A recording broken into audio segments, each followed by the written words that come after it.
Hi, welcome to your 7-day property preservation kit, day 6. So let's go ahead and get started. Alright, today I really wanted to just kind of focus in on a couple things and to kind of go back and just re-hone on some information that we already went over and to kind of digest and summarize some things we may have missed. Okay? So I want to cover some questions, a couple questions that I received on this topic, property preservation, and I want to actually show you how to bid on a job. I'm going to give you an example and that kind of try to make it as realistic as possible. And I really want to just focus in today on trash out jobs. Like, how do you bid on jobs that are above the allowable? Okay, and the allowable is 12 cubic yards or less. And then I'm also going to, hopefully along the way, my goal is to also give you some tips and tricks of the trade to help you actually digest and understand the mind frame and the mentality that I have when approaching this business. So the question that was asked this week for me was, so how do I compete in my business when there are no jobs in my local area? And this individual really, didn't see it being cost effective to his business, and it makes sense to have to go to the next county when he really wanted to get the jobs in his area first and then add on to make it, cost effective.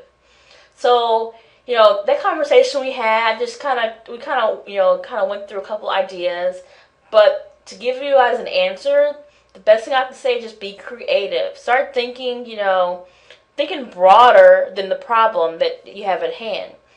Okay, the problem is that you're applying to all these companies and they're all saying the same thing. They're either saying, we don't need you right now, or we're just not hiring any other companies in your area because it's already saturated. Okay, and that may happen if you live in large cities. That hasn't been the case where I'm at, but I'm sure a lot of you are facing that.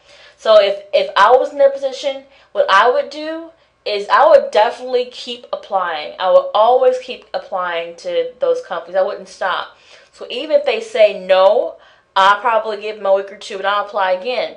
The reason being that I'm going to always reiterate is because there's going to always be someone that quits or closes their business.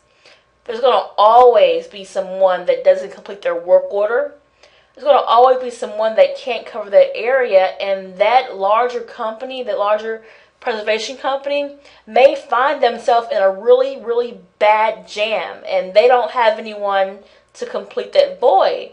And lo and behold, your consistency will pay off. You've called them every couple of weeks. You're going to be on their memory. And when you call and say, hey, I'm so interested in becoming a vendor, is there any opportunities open? They'll say, you know what? You've been very consistent, and you know what? I do need your help. And that may be the very thing you need to get your foot in the door and get off running. You don't know how many times I've done that and actually landed a job because I was consistent, especially after all the no's that I got.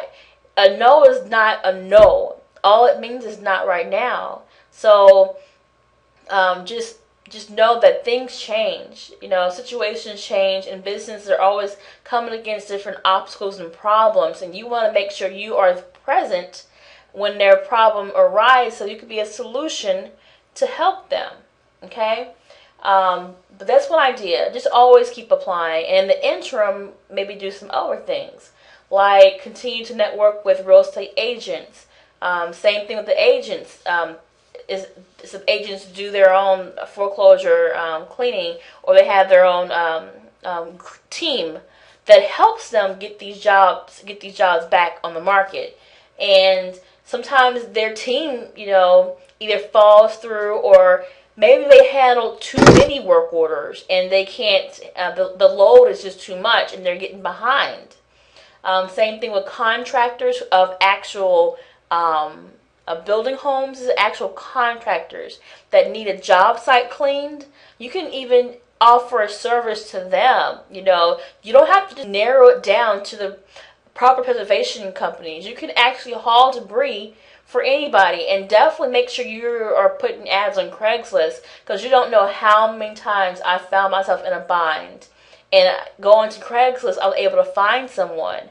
Either I posted an ad on Craigslist, or I seen someone who said they would, haul debris for very cheap. So make sure you're present, make sure you're visible, make sure you're positioning yourself to be of a help, or your services can be rendered if you keep yourself visible. Okay, so real estate agents, continue to network with them. Just say, hey, I know you said you don't need any help, but don't forget, if you need any assistance, call me to make sure that I'm not busy. Because don't promise them you'll be there, because you just may be busy when they need you, which always happens to be the case. But at any rate, you still want to make sure in the interim, if you do have opportunity to add them on and do something for them, that they don't forget you as a viable option. Okay?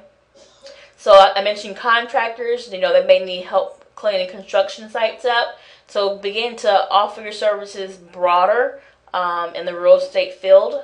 And again, continue to network with other property preservation companies. And actually build a network with them. I mentioned before, newrep.com. That was a site that I used, and it's a really good resource for you to be able to find out who else in your area is in the same industry as you. Now, it won't be every single company. Everyone doesn't even know about it, but it's a good list of companies to work with, and for you to reach out to them. So not only reach out to them, but make sure you put your information up there just in case someone happens to need help, and they can call you. They can go there also.